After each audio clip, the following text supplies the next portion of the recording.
Today we're making a very easy peach cobbler.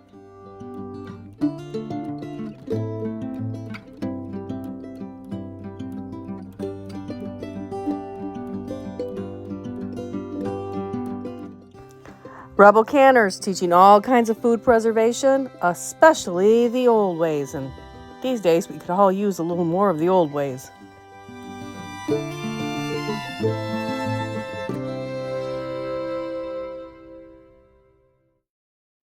For this recipe, to start with, you're going to need two 29-ounce cans of sliced peaches. Okay, go ahead and use your can opener and open the cans and just wait. The first can, you're going to dump juice and all into your 9x13 baking pan. The second can, you're going to want to drain the juice from it and then dump the peaches into your 9x13 baking pan.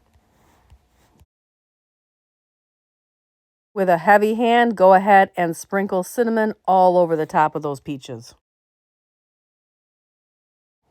Go ahead and sprinkle 1 box of boxed cake mix all over the top of your pan. My recipe called for this super moist butter pecan, but you can use anything. Do not mix, just lightly sprinkle the cake mix on top of the pan.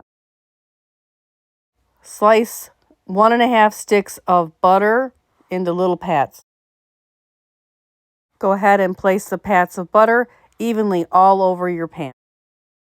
Go ahead and put in the oven and bake your cobbler for 45 minutes at 375. Let it set and cool for a few minutes before serving. Oh, this was so yummy. It's definitely a make again. Now that I've tried this recipe out following the directions, I'm definitely just going to use my home canned peaches next time. Like, subscribe, and be sure to ring that notification bell. You don't want to miss another recipe. Lots of things to come this summer.